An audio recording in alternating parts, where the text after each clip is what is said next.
And so let's take a look at these teams. Well, we spent the entire time talking about Longzhu Gaming, but you know, they are so perplexing. They are so frustrating to a certain extent as well. And Lustboy hasn't been able to quite get it all to work yet. I mean, honestly, the subtitle for their year is not like this. Like, they had so many things in their court, but pretty much what's come together has been another question. But KT Rolster, you know, the other org with only 5 players, they looked good without being outstanding against MVP. They were 30, 35 minutes of their game 2. They were behind before stealing it away in the most dramatic of fashion. That really was, man. I mean, MVP had the Nexus down to like 53 hit points, and then KT was able to come back. It's been pretty crazy. Well, those are some KDA overlaps. Wow, no kidding. And again, I mean, there's only one match. The AD carry one is so misleading. Yeah, only one match, of course, for KT here. So take these numbers with a grain of salt. You will never see more than 0.3 to 12. Yeah, it's about as one-sided as it gets. Oh, dear. And again, you know, not a lot of data from these guys. What the interesting thing here is looking at Hachani. I mean, he's got that Tarek pick that needs to be respected now. I mean, he's good on the Bard as well, and kind of has reinvented himself a bit, is going from, yeah, to be fair, a season-winning support player, but one that was known to check a lot of brushes and stuff like that. You know, he doesn't do it as much now, but just to see him transition from the coach of what was originally Anarchy and became the Afrika Freaks to now back to a pro support player has been a pretty incredible journey to watch. And we thought with Hachani back in, he would achieve the meme status that OQ did, because of course OQ moments became a recurring joke, you know, in this tournament. And Hachani, couple of face checks when he came back in the lineup, you're like, all right, it's old Hachani. But credit to the man. He steadied the team. His shot calling seems to be something that was very necessary. Remember, they lost Peekaboo, their shot caller, in previous days. That's right. Replaced him with Hachani, who is a veteran player, who clearly, if he was appointed a coach, does have good ideas about macro play. And so far, so good. In general, you'd have to say he's been on balance, a big positive for the team. And a lot of those misplays on his own part, okay, his mechanics might not be insane, but the actual outright misplays, you know, being in the wrong spot, getting caught, we didn't talk about that very much, especially in the second half of last season. Yeah, that's right. It's gone down quite a bit. And again, you know, KT overall just has such a strong team. And the funny thing is, even now, you know, when I look at the sheet on my desk, when I look at these two teams on paper, I look at both sides and I'm like, wow, both of these teams look pretty good. I mean, Longzhu has a lot of big names on it too, but the difference is that KT seems to be a team, you know, and I mean, they've got score on that team too. They've got a lot of veteran leadership on that team to kind of hold it all together, whereas Longzhu, you know, may have some veteran players, but nobody seems to be able to really step up and sort of like take the reins on this team yet.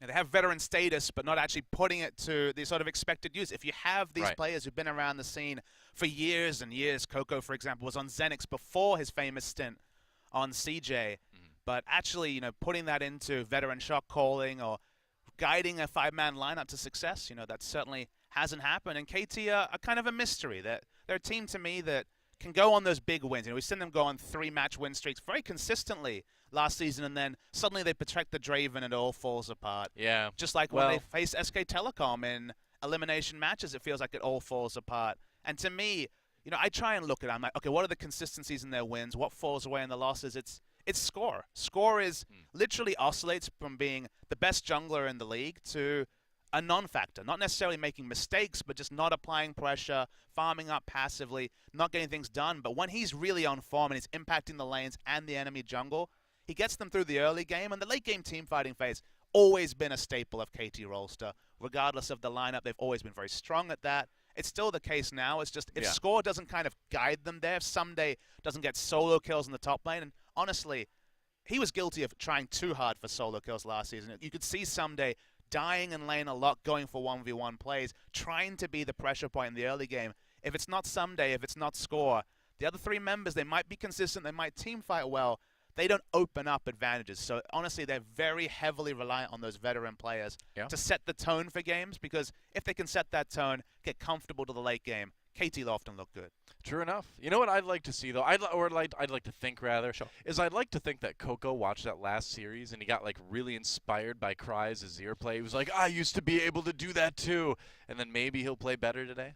Maybe he'll be able to, like, carry. I don't remember know. the Champions? I don't know what to expect from So you remember the Champions Summer opening from last year, where it was Cacao, where it was the KT players watching Cacao lift the trophy a year previously, and it was all about, you know, the lineage and a year passing and so much changing. I feel like Coco at this point has to look at his old Azir highlight clips and kind of feel the same way, because his Azir this year awful's a strong word, but it's been very poor. Yeah, I mean, very poor. What we're starting to see, too, and we didn't see as much of this last season, I felt, but now, maybe towards the end we kind of did, but we're starting to see, I think, the individual talent on this team kind of unfortunately fade away as well. What has made these players individually look good on other teams over the years is kind of starting to disappear, and that's what's truly worrisome, is that not only are they, not able to really gel together, not able to work as a unit, but some of that individual fire is kind of starting to go away. We've talked about this before. When we watch Longzhu play right now, they just look kind of apathetic, If something starts to go wrong, the whole team kind of just gives up, it seems like. At least that's the impression you get from watching these guys. Honestly, it's like 5 superstars in dynamic queue. They queue kinda. up, they've got good mechanics, early game's looking just fine. Someone makes a play, it kind of falls away. Maybe that tilts someone, maybe someone loses confidence. And the end result is they really peter out. This team, in the late game, the comeback's not a word you use with Longzhu. That's the thing, is they don't come back. They just kind of just lose when they're at a disadvantage in the early game, which can happen when other teams have very strong macro play. And apparently KT is randomly like the greatest comeback team of all time now. So that's a big kind of dichotomy between these two. Let's take a look at some highlights from some earlier matches of these guys. Of course, KT Rolster. An MVP. It was a close affair, closer than people expected. This was all about Taric. This is where Taric presses ultimate, and it's what Taric and Rek'Sai can do, right? You pop that Rek'Sai, they pop the Taric ult, they dive, they're 2.5 seconds not taking damage, you kill the enemy, you get out. That's why you pick the Taric. Yeah. When his stats are a bit stronger, his laning phase is oppressive, and he could Taric dive. Now the laning phase, not wonderful, but the Taric dives, still super, super strong. KT's game 1, very convincing. It was the game 2 where things really fell apart. Right. Check out these stuns from Hachani, so this was sick, and it was so interesting hearing the interview where they asked how much coordination is there to pair with Ssumday as he's going in and then apply the stun, and they were like, no, we just knew it, that we didn't have to communicate it. So yeah, Hachani and Ssumday definitely on the same wavelength. But this game 2 was about KT getting owned by MVP for such a long time. I mean, it really was as close as it could possibly get at the very end. I'm sure we're going to see it in just a moment, but yeah, right here. I mean, MVP, look at this Nexus. Looks like a 1 game for MVP, but no. Nexus stays up, and KT able to walk right back down the lane and win game 2. It was a really good decisive shot call. Even in commentary, listen to the highlight. I didn't think KT could do it. I thought the timing was too small, but I didn't respect the fact they had a teleport up. They could send 2 members to clear those super minions, because you have to. When you have 3 inhibitors down, teleport in, finish the game. An iconic game in the history of the LCK. Yeah, no kidding. I mean, that really is one of the biggest comebacks I think we've ever seen. The other one that really jumps to mind here is so long ago. Yeah, that's right. Well, it was specifically Blaze when Captain Jack was able to come back and get a pentakill on that Caitlyn with all 3 inhibitors down, all the turrets down, and just kind of walk back across the map and do something similar. So we don't often see that a whole lot, and it's interesting to kind of see KT start off the season that way. They're going to be looking for, I'm sure, a little bit tighter of a series overall, and Longzhu, honestly, is probably a good team to try to make that happen against. That's the world we live in, and it just feels like Longzhu have to change at some point. You can't have this lineup. I mean, remember, they trimmed. This is not the 10-man roster they ran last year. They dropped Flame. Expession hasn't had a good start to the season, but I think over the course of the spring season, Expession was slightly, maybe 5 to 10% better performance level than Flame. So don't know what the considerations were there, but they dropped Flame. They've also dropped Frozen, and Coco has been struggling. So having Frozen in the lineup, I think, would have been very helpful to, kind of light a fire and say, we've got this guy on the bench. Rox Tigers just did that right now. Frozen doesn't sound like the type of name that would light a lot of fires, but I get your meaning. Sure, thank you. Don't worry about it. But, I mean, that's the thing with Longzhu is that it is just so weird, man. And you wonder if maybe there really is nothing that can fix this team. It's been over a year now, And this is a team, too, that came into their first game of the season saying we're a lot more confident. We feel like our cooperation, our sort of team unity is a lot better because of the locked roster. We've kind of trimmed the fat, and this is a group we want to go with. And it looks the exact same as it did in the spring season. So but really they betrayed themselves. They betrayed themselves instantly. They're like, okay, we've got it down to a science. We're so confident in each other. Yeah. let's bench our AD carry after one series for a guy who clearly only joined the team maximum a month ago. He was at MSI with G2. Well, that's the crazy thing, So isn't it? Is that clearly, yeah, they immediately made a roster change. So that's definitely announcing a policy, then pivoting instantly. That's what happened there. So we can't know the specifics beyond that. I mean, Fury has such an upside, but clearly his actual performances have been poor. By and by, for Longzhu, he's had maybe one strong game. At Samsung, he was a crown jewel, just like at Jin Chaser was a crown jewel. Just like at CJ Entus, Coco was the crown jewel. He was seen as the second strongest mid laner in LCK, depending on how you felt about EasyHoon. So top 3 nonetheless. And Expession has this massive veteran history in the league. He's been around forever. He's just a very, very good, reliable player. And, you know, Pure, of course, having a pretty decent history at this point, too. So, I mean, there's really not much more to say about it. If you look back on Longzhu should be better. And you look back on the history of Longzhu this year, I think Pure's been their best player in that he's never had massive games, but he's consistent, super consistent. I'd probably agree with you, actually. You get what you expect out of Pure. It's just everyone else, you kind of expected a lot more and sadly got a lot less. Yep, that's right. So what are we going to do? What are we going to do to solve this? I mean, it's clear we have to step in maybe. Maybe we have to be the ones to save Longzhu. Well, I mean, Lustboy speaks English, so we can definitely get our voice We heard. both know Lustboy. We've known him for a long time now. So all right, so maybe we help him out. if I get you a court with Lustboy, if you're in there, you know, you're at his court, you're willing to give your Lustboy's counsel. court? What is he, like a medieval king? Yes, or he's something like that. Have you seen him? You probably haven't seen him. I've known him for years, man. I can't know see him? Lustboy. Well, I can see him. I'm You one can of see the few Really? that's able to. What's your secret? He does this to me, and I'm like, you're just waving your hand in front of your face, man. I can still see you. Can you see John Cena too? Yeah, easily. Wow. I know, and it's even easier because he's a big guy. That's true. He's much bigger than Lustboy. Lustboy's a micro John It's Cena. easier to see John Cena than Lustboy. It's true. It's Lustboy true. can hide behind something kind of Lustboy narrow. is much less conspicuous. That's true. A little bit harder to spot that Lustboy, but we can track him down. We can try to see him. So anyway, like you said, we're in the illustrious court of King Lustboy. I was going to say Emperor Lustboy, but that doesn't work because Emperor's AD carry. King Lustboy. And I'm giving you a call. You're there, and you're like, we beseech thee, King Lustboy, to make changes upon thine roster.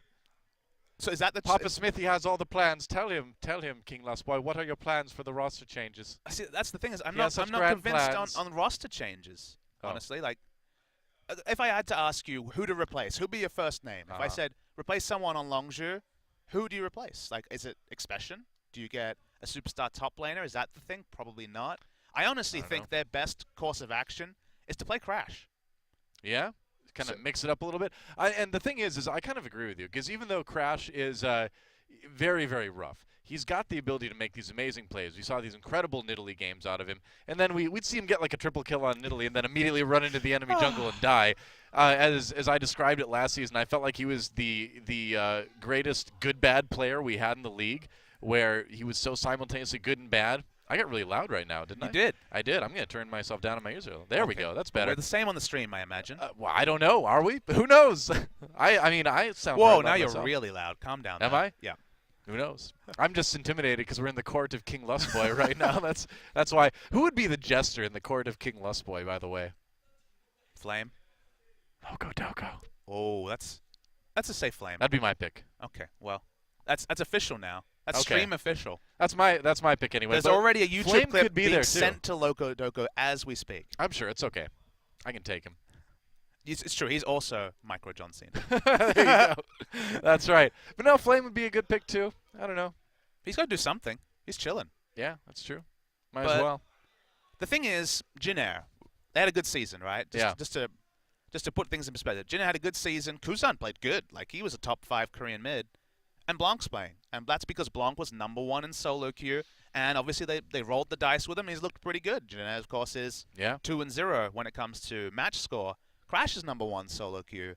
And just like you said, whether you call him good, bad, or whether you call him diamond in the rough, he's got a lot to him. His mechanics can be super impressive. His Nidalee, he's getting those triple kills, then making mistakes. Surely a coaching staff that's stuck by him. He's one of the few players that retains their spot, who was largely a substitute player last year. You know, it's Frozen, Flame, they're gone. Right. They retained Crash. They clearly didn't want to give Crash away. And I think that's a masterstroke. This is a guy who would be an upgrade for so many teams around the world. Yeah, and so you ask yourself, why are they sticking with Chaser? Chaser obviously has a history, but since coming to Longzhu, I think he's been one of the players that's individually dropped the most, in my opinion. Out of these guys, I mean, you can make an argument for Flame, I suppose, too, and he's not even on really the starting roster anymore. So, but I don't know. I feel like you can draw a lot of parallels between Crash as a diamond in the rough and the Disney character Aladdin. Okay. Because, Aladdin, he was really great at being like a kind of like a rogue, a street rogue who like steals to survive. And he's got a lot of great moves. I mean, he parkoured all over Agrabah, right? But when he was brought into the Sultan's court, he didn't know how to handle himself, He kind of got in a little bit of trouble. Misrepresented himself, you would say. And so Crash, I feel, in solo queue is kind of like the mean streets of Agrabah, right? You got to like flip around the guards, take some apples, give some to your pet We should monkey. use correct terminology. Oh, really? Solo queue is dead officially. Oh, you're right. I'm sorry, dynamic queue. Yes. Like the mean streets of Agrabah. That's right. And those were especially mean on that Super Nintendo game, man. That was really hard, dude. Remember Aladdin back in the day? It was super good. It was good, but it was really hard. That was the game where the Genesis and Super Nintendo versions were legitimately different games from memory. Yeah, that happened sometimes. Remember when they had Mortal Kombat for Super Nintendo, but they refused to put blood in it? So they had like this like yellow dust or sweat or something coming off the character. It just looked really weird. Yeah, that was the one moment where Genesis was better than Nintendo when it came to Mortal Kombat ports from arcade to home console. I mean, Sonic also had its moments early. Never better than Mario, though. That's fair. I was a Mario guy. Were you a Sonic guy? No, I was a Mario guy, too. Wait. Oh, it's Picks and Bans We're time. LCK. Oh, yeah. LCK guys, boys. That's right. The piggyback broadcast brought to you by Stuff. And Longzhu versus KT. That's right. Well, we're here on OGN. Sivir, Trundle, the first bans, Ryze, and Bard over on the side of KT as we jump right into it. I like to see the Trundle ban. We already saw a window into just how strong Trundle is in the previous series, both in the top lane and support. We knew that last season, but the QSS changes just really cement this champion as an immovable rock of the meta. I think we'll see going forward. See what gets through this draft, because Sivir is the first ban, so already something different will have to happen. Now, Arrow has been playing exclusively Sivir, so they're trying to push him off his comfort zone. Kindred, the final ban on the KT side of things. And the Gem Man, Dongjun, reincarnated in League of Legends. Taric is available, and if we do see a last pick support, outside chance of the Taric. Yeah, maybe. Rek'Sai, the first pick for Longzhu. We have seen a pretty high priority on that league-wide right now, and Chaser is a long-time Rek'Sai player. I don't know if I really think that's the takeaway that I'd go for, just because Elise is available. So Elise and Rek'Sai are pretty answering, or pretty equivalent level in terms of power. Why don't our vests have flowers on them like Jungyoung Jun's do? Look at that. Korean Hype Man's got the best vest of all. We've got pretty sick vests too, Doa. Well, they're okay, but they're kind of just like, I don't know, they got squares on them. They do. Maokai and Caitlyn. It's hip to be square, Doa. I guess so. It is. Our special piggyback broadcast vests. So Lucian available, but we see Caitlyn earlier rotated. Remember, we saw Caitlyn in a first rotation red side. We saw Ashe as the answer in the previous series. So outside chance, we will see Emperor play the Ashe, although he's more known for the lane dominant choices. So Karma locked in right away for Longzhu. Flex pick? Yeah, they could flex it to support. They could keep it in the mid lane right now. Yeah, Flex City with both the Ekko and the Karma in terms of roles. Ekko could be top or mid. Wow. The Karma could be, I guess, top, but obviously more nominally the mid and support. They're really teasing us with that Teemo. I don't know. Maybe there's an inside joke that we're not aware of here. But we already saw Namumu locked in, so the caster references are at an all-time high. Oh, yeah. That's right. Braum and Elise for KT. So they don't elect to take a last pick support. So that tells me that maybe Fly's going to get frisky with his champion pool. Well, I mean, Varus seems like a pretty solid option now for KT. If it is to be the Karma mid, maybe you have to kind of take other notes, just because Karma does have a lot more lane presence early, but then again, you can kind of just get through it as a ranged AD and farm through, and then from level 9 onwards, you're perfectly happy. So yeah, definitely real chance of the Varus, which has been a staple of Fly, and a lot of players in Champions, been rising in popularity in recent weeks with no changes to it. Well, he does such massive damage. They could go for the Azir over on the Longzhu side. But also send that Karma down to support. Also has a very safe laning phase against the Azir, so True. we'll see. Obviously you have to play back because you want to respect the streamer shuffle, but Lucian locked in. Lucian into Caitlyn, so Caitlyn can definitely do a lot of things. We see the Varus hovered. This is... I feel like it's a pretty good pick. I don't think we're going to see the... I think maybe they're trolling Coco a little bit with that Jace hover. No, the Pantheon for sure is a Coco troll. Yeah, for sure. Now, if this was Faker, Fizz would certainly be a realistic choice. But Fly isn't really wired in the same way as Faker when it comes to laning options. What do you think about this Zed? I feel like it's still going to be the Varus, but entertain the thought of a Zed for the moment. I mean, the lane matchup against Azir has famously always been a good one. It forces Azir to take exhaust. There is kill pressure. Aurelion, Soul, and Fly go hand in hand. We will see that happen. He's the sort of player that will embrace Aurelion Soul at some point, but Varus just makes too much sense in so many different ways. Yeah. Very strong siege comp coming through from KT, and just a very reliable one. You know, strong laning phases. The Maokai as the tank du jour, and of course Braum as the support. It's not quite the Tarek we hoped for, but a power draft from KT, and a very typical one for them. And Varus is locked in for Fly. As expected, they've got a nice poke comp / siege comp, I suppose. Solo lanes early will be in the advantage of Longzhu, and see Ekko outpressure the Maokai, and Azir early will do good things against the Varus. Any champion with line wave clear just can't really deal with how much wave clear Azir has before you get levels and items on the sort of champions, so Azir will push in. So interesting stuff, and Emperor opting into the Caitlyn matchup. Will we see Longzhu desperately look for a lane swap? That's the question I have.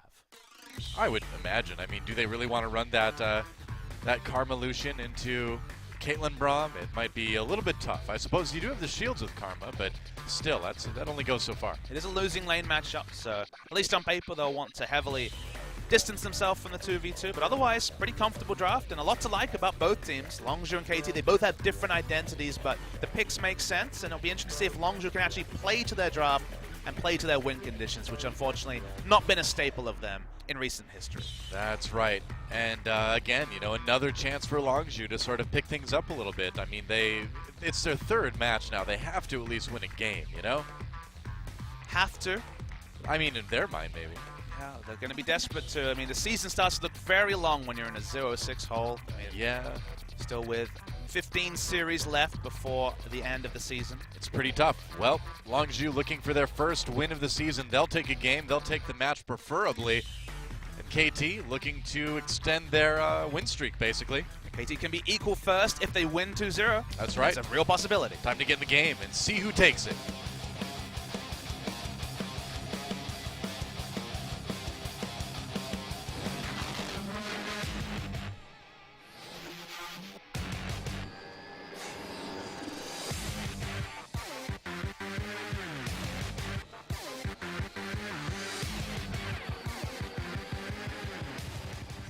All right, here we go. Looks like we're starting things out with the Ocean Drake in our first game between Longzhu and KT Rolster here on LCK Summer on OGN. Thanks for joining us, guys. We definitely appreciate it. We know the matches will be good. We just know it. We have so much confidence.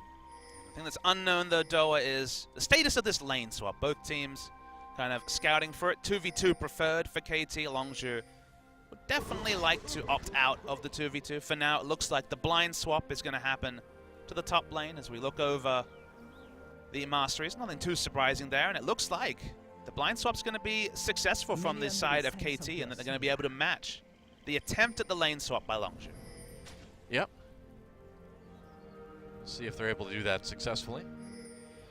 Both on the top side of the map, so at this point at 1:30, you're going to be very late to lane. This ward was placed late enough and it doesn't seem to have been spotted by Longzhu that they're going to face check a Braum Caitlyn. That could be a real bad time. Yeah, it might be kind of rough. They're going to throw a ward in with the Krugs rather. They might just go back the way they came, but this is smart. So they they put down the ward. They intuit that, okay, if this camp isn't being taken, the duo lane must be on the top side. It's the most likely place for them to be. No guarantee, of course, but they don't take the aggressive route to lane, which would have been their death. That's right. And Hachani and Arrow end up waiting a long time, and they're going to come a little bit late to lane. Miss out on a couple CS. No, I don't know if they missed out on the experience. It looked like Caitlyn just got an experience range. If she lost out on the experience of any of those very low minions, the cost will be an early level 2, where Karma Lucian will obviously have extensive lane pressure. Yep.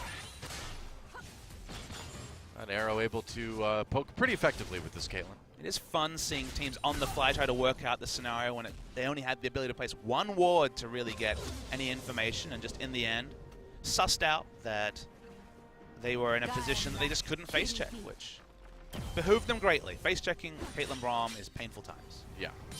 So it will be an early level 2 for Emperor and Pure. Gives them a nice little edge. Meanwhile, some dueling in the top-bottom lane. Yes. Top-bottom. Just like the bottom-top lane. Australian meta is observed. Oh, yeah. I'm glad I've got the right analyst for this game. That's right. I know a thing or two about Australia. But not 3 or 4. Just slow down. Just 2 things. Yeah. So it's drop bears and what else? What's the other thing? What's the other thing? That's a good question. The toilet goes the other way. Barbies?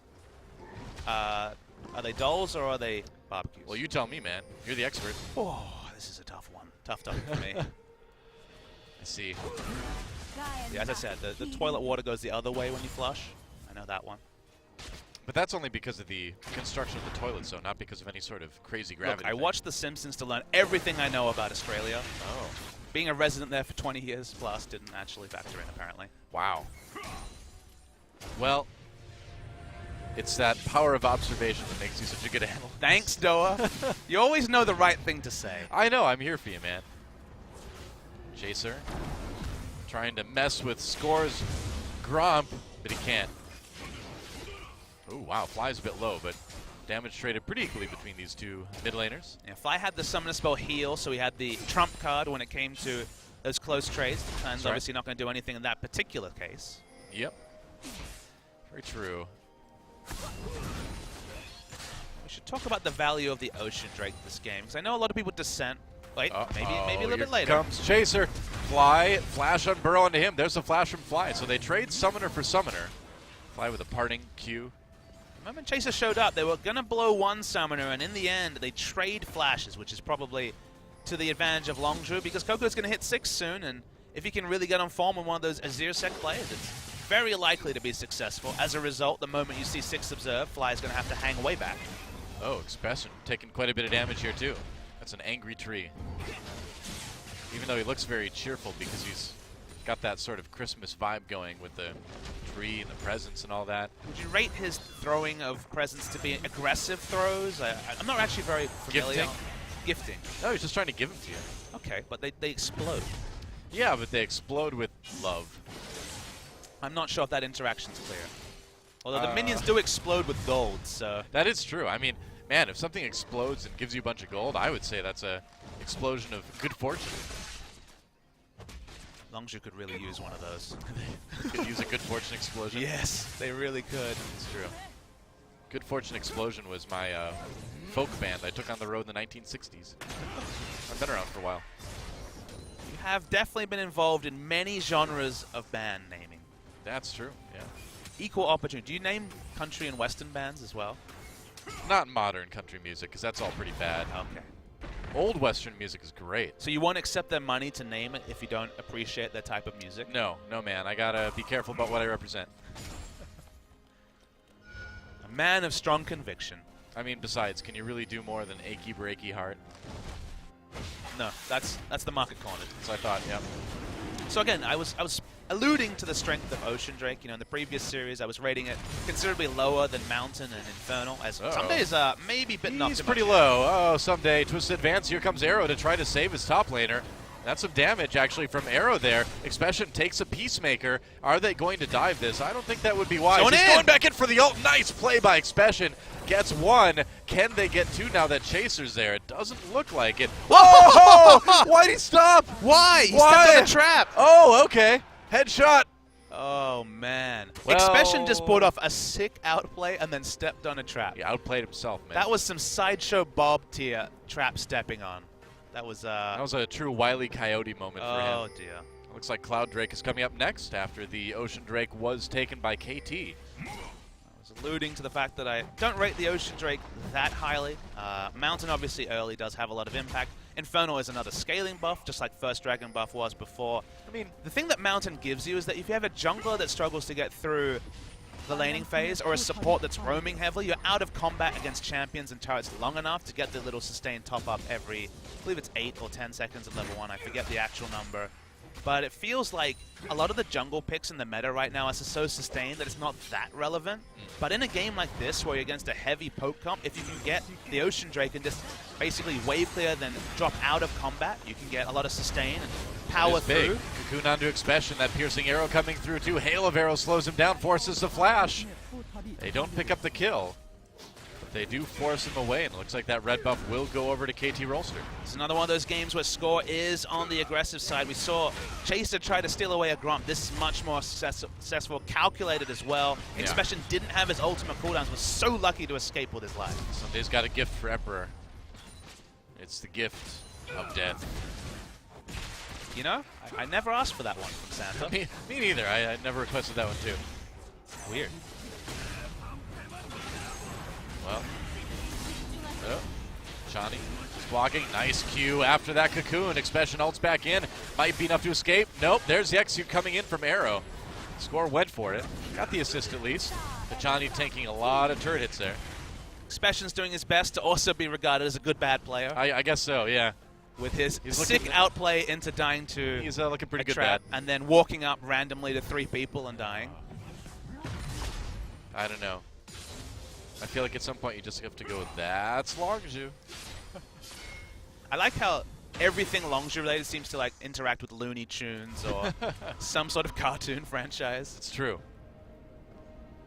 Sword in the Stone, I guess, when we come into courts, as we were discussing earlier. Oh, yeah. The court of King Lustboy. Yes. Are we sure that he's a king? Because remember, he's not even the coach of the team. Oh, well, maybe the Duchy of Lustboy? Maybe he's Baron Lustboy? I don't know. Oh, Coco. Fly still might die here. They're going to knock him up. They're going to get the kill, but that's embarrassing for Coco. Now he's just going to die to the support. Nope, he's going to die to the jungler. Score picks up the kill there. Nice, actually, Cocoon onto Chaser. Da-da-da-da-da-da. It's Longzhu. Oh, geez. This is going to be... We're going to have a whole season of this, aren't we? To be fair, Fly outplayed that in Azir sec play insanely well. He knew exactly what was going to happen. He walked to the side. Flash. He walked to the side really well, I gotta say. Look, I know you're being facetious about that, but he knew what was coming. He knew his flash was down. He knew the enemy knew it, so he just sidestepped, which was actually a masterstroke. Yeah. And bought enough time that the pathing came through from KT. They got 2 kills for it, so I'm going to give a lot of respect to Fly, even though other people, like as you say, he moved to the left, he made it look easy. That was a really heads-up dodge from Fly, just like we saw a cool dodge from Cry in the previous series, and it was super effective. Yeah, that's right. He's still down by about 20 CS, but he's got time. He's got time to catch up, and of course that Varus outputs so much damage anyway. It's not the biggest deal. Meanwhile, Ssumday has a pretty massive CS lead against Expession up in the top lane. And Fly being down that CS is because his flash was blown so early. Yeah. He just couldn't get the auto attacks in. You don't have enough cooldown reduction or base damage on your piercing arrow early to wave clear from off the screen. So neither of them decide to go for that pink ward. I guess they didn't see it. I mean, he walked right past it, then he stopped and he walked back next to it again. I think maybe he just wanted to make sure the minion wave didn't push up the turret so much. It's probably, at the end of the day, it's not really spotting anything right now, so in terms of just the tempo of the game, it's very unlikely to be meaningful in the next 40 to 50 seconds, so I suppose. Perhaps controlling the minion wave was of higher priority. Yeah, I think you're probably right. Minute 30 till the next dragon, and as we saw earlier, will be a Cloud Drake, so a little bit of a movement speed buff. So, again, you know, the 2 Drakes that are not, you know, the greatest objectively, but probably pretty good Drakes for a poke comp like KT has, Poke and Siege. I feel like in the late game, Mountain and Infernal are not situational. They're always good. I feel like Ocean is strong in the early game in general, but not always necessary, and situationally very powerful in the late game, especially when you're against a poke comp, or if you're going to need that out of, if you're able to kite back and wave clear and kite back and get sustained. So I think this is a game where the Ocean was very relevant. You could even argue, and this is a very optimistic argument, that Cloud is somewhat relevant just because we have a poke comp and an Azir that's really the only initiation for Longzhu. So 15 movement speed makes you that much more likely to be out of range of the Azir sec. So Yeah, makes it that much easier for Fly to walk away from. oh dear. Yeah. You kind of sounded like C-3PO for a second there. Did I? Oh dear. I wasn't going for a C-3PO. Oh yeah? Sorry to disappoint / enchant you with my accidental C-3PO. Oh, here's a gift. No. Recall. C-3PO's actor Anthony Daniels. It is. You're right. There you go. I don't know why I knew that, but I knew that. Oh, well, I mean, who wouldn't know that? I'm not a Star Wars guy, though. We've discussed this off-air many times. I guess we have. It's all right. I don't have Chobra to make fun of anymore for not being big into Star Wars. I don't even know if he's even seen them. But that was a different thing. Like, he hadn't seen the movies. That's the part where you're like, really? You've seen them. Yes. I've seen all of them. They're fine. They're fun. They're capers. I think of them how I think of Pirates of the Caribbean. No, you can't say that. I mean, the first movie? Well, the first one's great, yeah, but come on. But versus like Star Wars? You just sit down, you eat your popcorn, you don't think about it too much, and it's a lot of fun. Well, I mean, there's so much more to Star Wars, though. But if you look too closely, sometimes the cracks in the seam come through. I try not to look too closely at Star Wars. No, man. They just revealed more deep layers within. Really? So, yeah. Are we defending the prequels now? Of course not. The prequels are not part of this conversation. It's a high percentage of the Star Wars movies, though, Doa. No, in fact, it's less than half. So now less than half is not a high percentage? No. Might not be a dominant percentage, there's still a lot of movies. A lot of millions spent on them as well. Yeah, well, luckily it wasn't my millions. Speaking of millions spent on the team, Longzhu's not doing that well in this game. Oh, man. That's harsh. It was a pretty good segue, I thought. I went for it. You went for it. Ssumday puts some pressure on this top lane here. Expession getting aggressive. They've got Chaser there to help out. Ssumday might be in a little bit of trouble. Azir not going to help him because he's on the other side. Coco looking for some assist action. Yeah, Ssumday's eventually going to get worn down, so that'll be a kill for Longzhu. Nice catch there. But unfortunately, that's going to let Fly do a lot of damage to this mid lane turret. And this is one of those Longzhu moments when you consider what they gave up for getting a single kill, turret damage in mid, Dragon just spawned. Yeah. So you're not going to have position on it, and at worst you're going to lose it. So it felt like that was a very low percentage play to kill a Maokai. I'm a little bit surprised that KT didn't just go on that Dragon right then. I mean, it seems like they would have had time to take it up. The mid lane wasn't really pushing against them.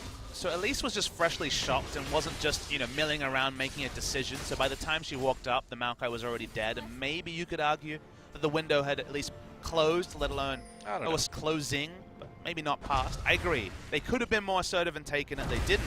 And now Longzhu might actually get a bonus objective because they're already on top of the Rift Herald. Yeah. Well, getting the Rift Herald bonus on Expession would be pretty great. A lot of respect coming through. Elise could have started Dragon multiple times. There seems to be vision on top of the Dragon. They will get the notification the Rift Herald's gone down. That's going to give a lot of pressure onto Expession. And the thing is, as Expession picks up this Rift Herald buff, there we go, is that KT has vision in the enemy jungle. They know they should be able to do the Dragon. Now I think they're finally going to go for it. Or maybe not, going to the mid lane instead. Going to try to use an opportunity to push down this mid lane turret. Yeah, Azir is just shocked. They just know the Rift Herald went down, so they know that both of the members taking the Rift Herald will be low. No one is around to defend this turret, so they will get at least a massive chunk out of it. Yeah, they get it below half, so not necessarily massive, but they have the turret line up so they can get more hits. If they get the turret down, this is a big objective for them. That's a lot of damage onto that turret. Big wall of traps for Arrow as well. It's going to be impossible to engage KT. Caitlyn is just so good in these siege comps right now.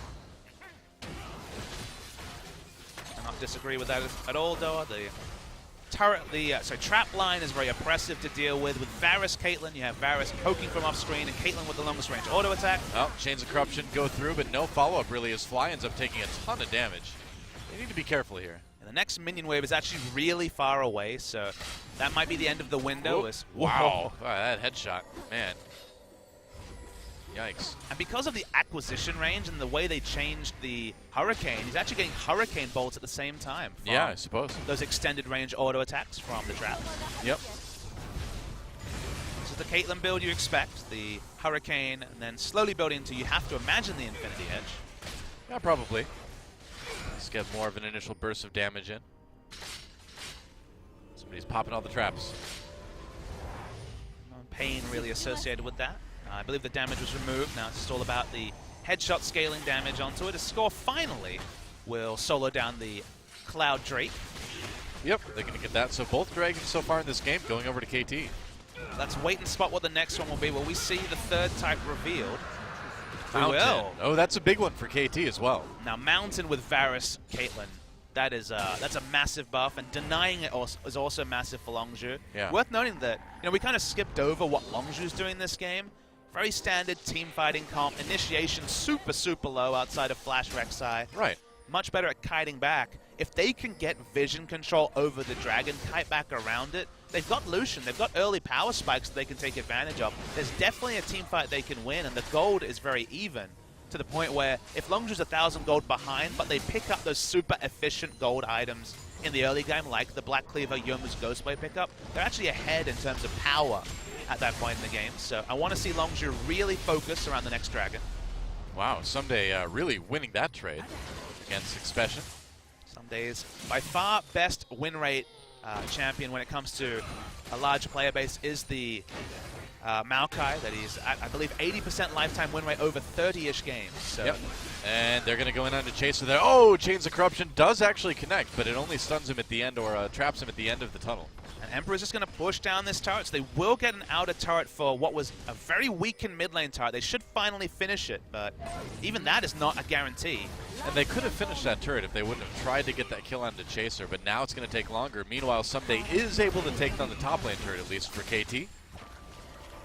We're waiting to see if there's any bonus objectives. Whoa, going for the big insect play. Whoa. Or the big Azir sec, rather. Arrow tries to get away. Hachani has a flash. Expession comes in, gets exhausted, but gets the kill onto Arrow. Nice moves by Longzhu. Fly doing some damage, but Score is going to have to repel into the Brambleback pit to get away. Longzhu wants to chase. Hachani may just have to give himself up here. He's done. Yeah, I think so. Yep, that's the end of him. So, nice play for Longzhu. They keep their mid lane turret alive. Get kills on the bot lane of KT. That's a sort of aggressive move that Emperor is known for. The reason why I call it an aggressive move from Emperor is that you saw him hitting on the turret in bot lane. Even though he realized it wouldn't die to minions, he still rotated to mid because he was confident his team could make the pick. And make the pick they did. So you can see Lucian, he gave up taking a free turret, prioritizing kills instead. Coco finally turns back the clock. There's a Coco play. It's a reason why we talked about him bending it like only he can on the Azir. And it works out. They get 2 kills from it. They relieve a lot of pressure from mid. That mid lane turret is still standing and will still be a difficult objective to take down with so many members from Longzhu that can rotate to mid and help with wave clear. So Longzhu made a bet. It was successful. There was a nice mechanical play. This is good to see from Longzhu. Yeah. Well, they definitely need it. Cocoon onto Pure, though. He's going to need some help as he's in a little bit of trouble. A kill for Score as KT finds a pick onto Pure, and that may lead to them finally knocking down this mid lane turret. They've got the minion wave here, and it only needs like one more auto to do it. Well, I managed to finish the brace before they randomly died. Yeah. There you go. Ace in the hole. Not a lot of damage. But KT continuing to push up, and it's big. It's big that they took that turret because that enables them now to get a little bit more vision on that side of the map and set up for that crucial Mountain Drake that's going to help them really push this composition into overdrive. Yeah, because the thing about the Mountain Drake is they do have tanks to tank up the Baron. They already have map pressure. You get deep vision down, you get the Mountain Drake. Taking turrets is easier. Taking Baron is easier. Everything gets easier from a KT perspective. Yeah.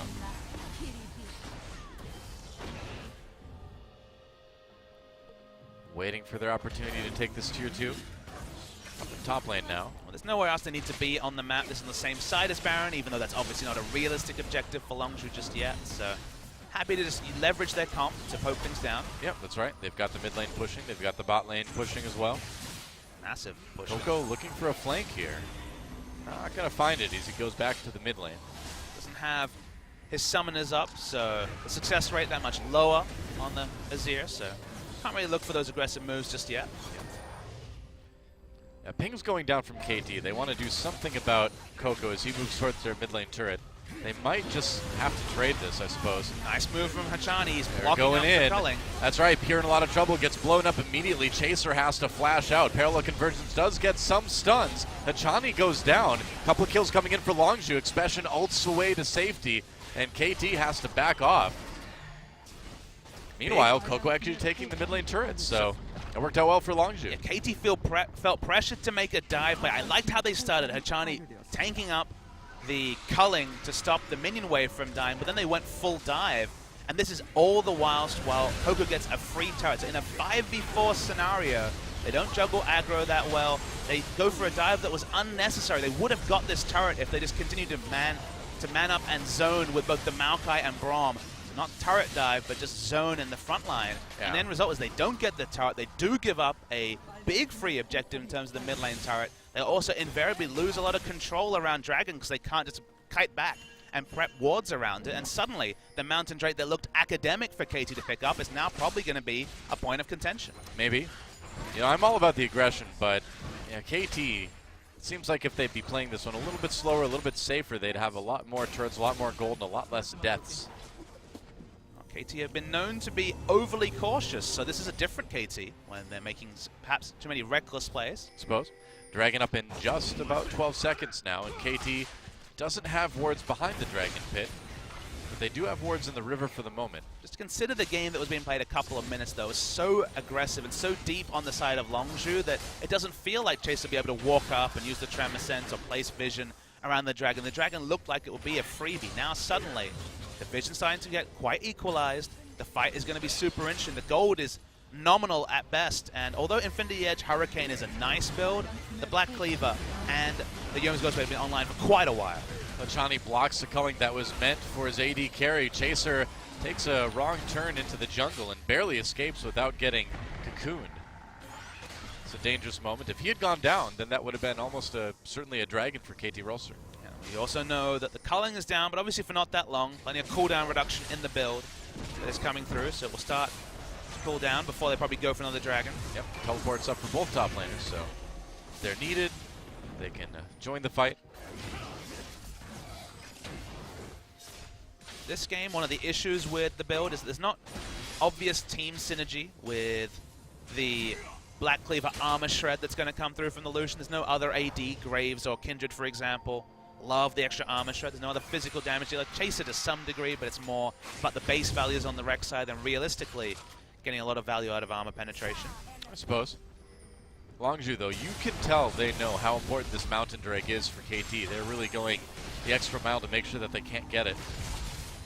Either of the combat dragons just too much of a tipping point. It's honestly right up there with Baron buff when it comes to contesting both Mountain and Inferno. Inferno will mean that Varus poke will just hit that much harder, and the Mountain just means that Baron becomes as easy an objective as turret sieging for KT Rolster. Yeah, and turret sieging gets even easier. Longzhu going for it, and it looks like they should be able to claim this Mountain Drake. Yep. Speaking of Baron, though. KT not around, but I don't think they're going to go for Baron. Seems a little bit too risky right now.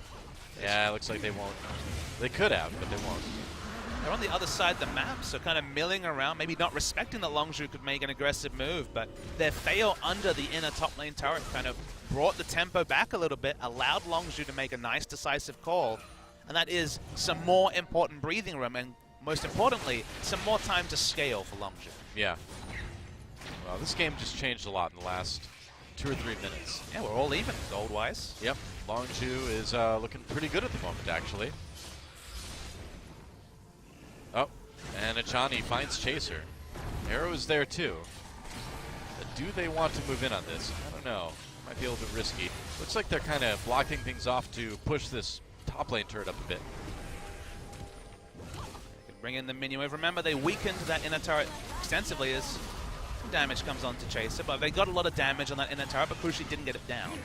Oh, Hachani ends up taking more damage on his way out. Just Lucian things. Oh, yeah. That'll do it. Maokai's on the bottom side of the map. When it comes to vision to actually get a teleport flank, it doesn't exist. Maokai has a big advantage in the teleport plays because he has interrupts and also has instant cast, targeted CC when he does get the teleport away, but because they've managed to stick a pink onto their own blue buff, there isn't really the wards to make much out of that for the Maokai. Yep. Fly going for some long-range shots, some long-range poke. I feel like we were going for long-range shots in some of those fill segments. Yeah, maybe. We're going for it. Yeah, the game is slowed down, which will suit Longzhu. KT, they have this siege comp, wants to be played at their own terms. Some of those dragons will really blow open the door to finishing the game, but suddenly things are that much more competitive. Fights are going to be really interesting. You give the natural advantage to Longzhu. It's just the initiation problem still exists in that they need to set up first, and they're able to do that now that they have a dragon on the board, and Baron will become more and more of an objective, but they need to set up and kite backwards, the same sort of thing that is always the story with Azir as your only real teamfight changer when it comes to teamfight changing CC. Yeah. Your damage from the other members, but not really CC you need to force real fights. So what does KT do now? It seems like they're kind of in a holding pattern at the moment. I kind of agree with you. The holding pattern has been observed. I think moving as 3-4 men to actually get the wards to open up the Maokai teleport play is important because the pinks have been sticking for a long time. You can see a triangle of pinks around the Baron buff has actually been stuck by Longzhu. So that's just areas where they know that Maokai can't teleport into.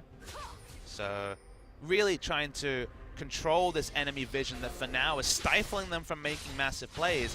And the area they want to make plays around is the Baron, but more generally the inner turret that they weakened earlier on the bottom side of the map. Yep, Hachani getting chased back into his own jungle now. Top side of the map, sorry, but yeah. Take your point. Longzhu, again, pushing their area of influence. I like how this makes a lot of sense. They pink their own blue to stop there being flank wards, and they pushed a ward onto Baron. Now they're pushing into the enemy jungle.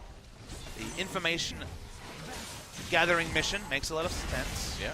As Ssumday's winning these trades. Yeah, he has been all game, but he just hasn't been able to finish Expession off. No, that's just not a thing that happens Well, most of the time. Expession has flash. He ults back for a little bit more health now. Somebody's going to chase. Expession might actually be in a bit of trouble here. Ssumday's mana bar's getting lower. I guess not. Yeah, never mind. Silly me to think that a top lane duel could ever actually end. You had the Renekton Shyvana meta. You should know by now how this goes. I know. I had the Dr. Mundo meta too. I mean, he died sometimes. Once in a while. Early in the game. Intentionally, yes. But I mean, he died to turret dives, and then he really didn't die ever. Right. Oh, Sion was dying intentionally. That's what it was. Ah, yes. That's what I was thinking of. Even further back, long time viewers will remember when Evelyn would die to the jungle. Yeah. That's true. It was a legit strat. Yeah. Thanks, Sarakabot. There's a call-out that hasn't happened on the stream in about 5 years. I know, right? Well, Chaser takes some hits, and Coco goes for the Emperor's Really Divides. nice from Score. He actually repelled the whole CC. That's right, he did. And now Longzhu on the run. KT has been looking very passive for the last 10 minutes or so, but now making an aggressive push down the mid lane. Can they win a team fight, though? Culling used. Ssumday blocks a lot of that. Chains of Corruption doesn't result in any sort of follow-up by KT. Remember, this is just an Azir turret, so no objective, even with their nice positioning on the map. Sure. Next dragon spawning in a minute. KT's game plan kind of went sideways. Oh, here we go. Whoa, yeah, Expession has to ult away. Hachani takes some damage, but backs out. Traps all over the place. And now they're going to push past this Azir turret, it looks like. Well, they're going to try anyway. Falling low, and of course will die over time. Big objective spawns in 45 seconds, given that no team seems really interested in going for Baron. The reason why you see Ssumday tank this up is that you need your vision down X seconds before the dragon.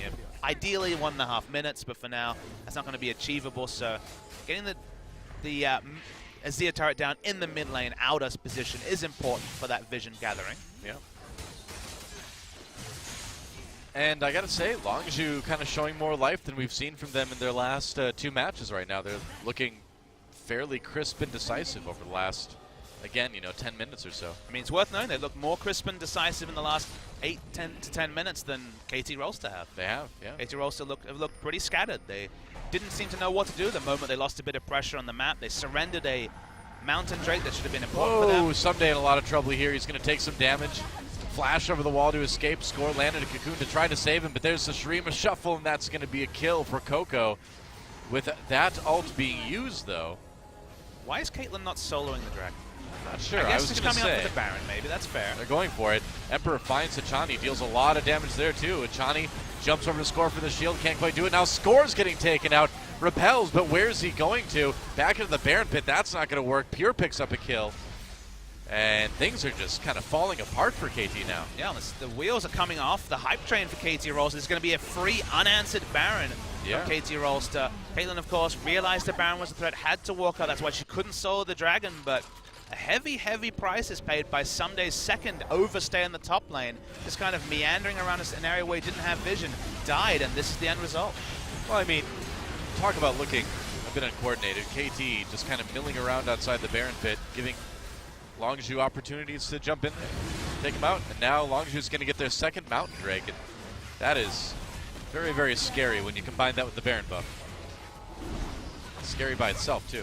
Your analysis is super on point, Doa. This is close to panic stations for KT Rolster, the team that had by far the control of this game for at least 20 minutes.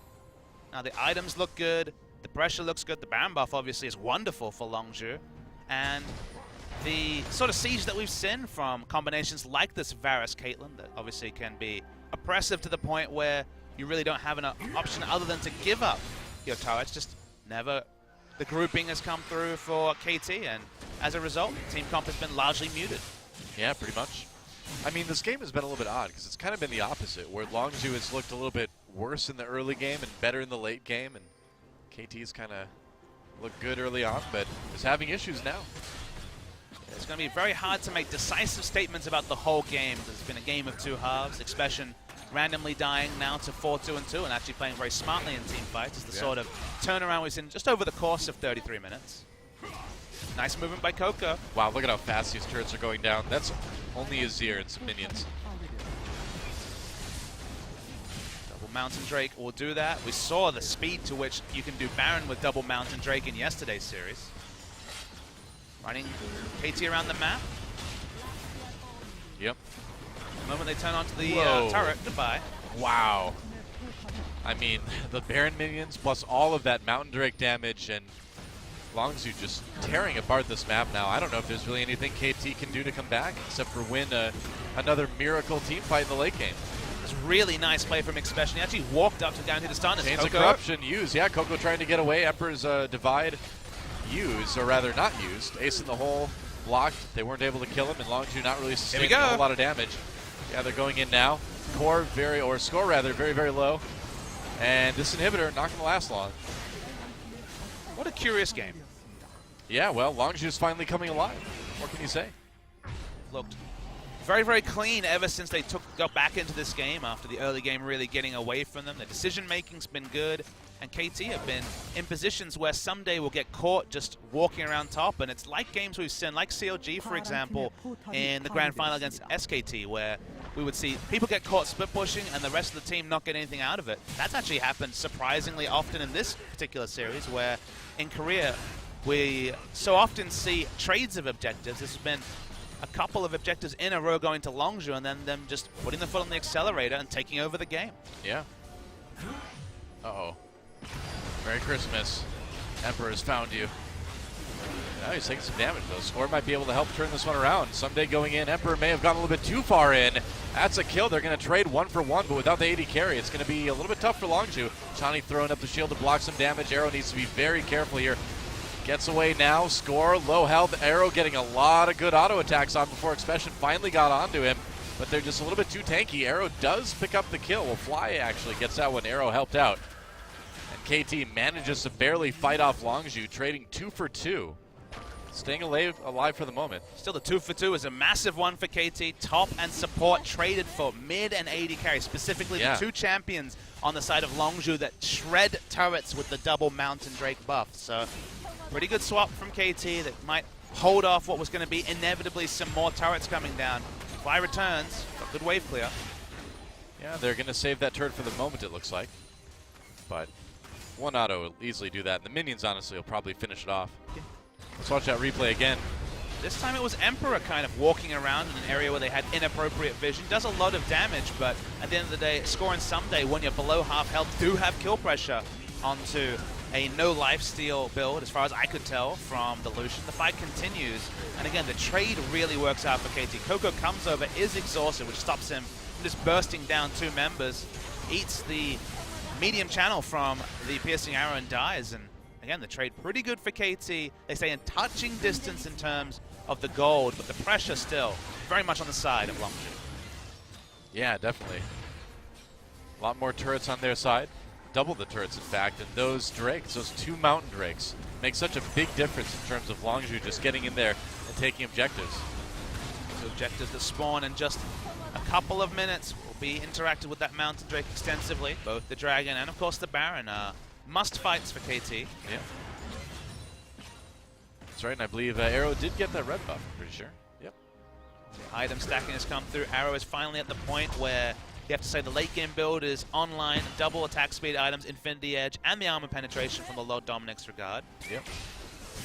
Gonna have to be heroic effort by both Ekko and the Rek'Sai, you'd have to think, to occupy the time, so otherwise Arrow will be able to AoE down multiple members of Longzhu. Well, the minions finally take out that tier 2 up in top lane that KT had not been able to keep safe. And had taken a lot of damage. 44 seconds till the next dragon comes up. Not sure which one this one is. Don't know if we've seen it yet. And a minute till the next Baron. Guardian Angel advantage for KT. We saw Expession is still down for about 2.5 minutes, whereas Score has his Guardian Angel available. So that means for the likely Baron or Dragon fight, whichever one comes first, there will be a Guardian Angel advantage to KT. Yeah. Longzhu wants his blue buff too, and they'll get it, man. Wow. I'm surprised they can actually hand off appropriately when everyone does 20% more damage and they can really factor in Seriously. realistically. Yeah. All right. Dragon up now. KT needs to make something happen. Longzhu hiding in this brush. And they're going to go after Ssumday. They're going to burst him down. Ssumday coming back in with the ult. The rest of KT trying to save him. Hail of arrows slows people down a little bit. A cocoon onto Emperor. He's going to cleanse out of the chain zone. There's a kill for Coco. Expession diving in for a big stun. That's a double kill now for Coco. Hachani goes down. Make it a triple. Expession in trouble too. Is he going to be the Penta? I don't think so because they don't know where Score is. The Hidden Spider denies the Penta, but they're not going to deny the end of the game. I think Longzhu is going to take it right here, right now. And I love the fact that Coco can turn it back and actually make the performance on the champion that really cemented his legacy. He established it with the Jace, he cemented it with the Azir, and the Azir this game has finally vindicated the really big respect that Longzhu, and specifically Coco, has always had with Azir. Yeah, that's right. Nexus goes down, and Longzhu gets their first game win of the season. KT honestly looking pretty outplayed. They had the early game, but then just struggled to transition. At the moment they had that misstep, they gave up a Mountain Drake, and they basically gave up the rest of the game. They never had it in their palms of their hand. It felt like it was slapped away after they had 2 hands on it early. And credit to Longzhu, they haven't been in that scenario very often, but they found themselves in the mid-game with a shout. They stuck with it. They played smartly. They took the objectives they had access to, and Ssumday, unfortunately, was caught on too many walks in the jungle. And it was his deaths and the fact that KT could take nothing away while 3-4 members were piling on killing the very tanky tree that really turned the game for Longzhu. Yeah, I mean, in the end, of course, that Azir doing a lot of damage alongside that Varus, but that was the best game we've seen from Longzhu all season, absolutely. A couple missteps in the early game, something to clean up, but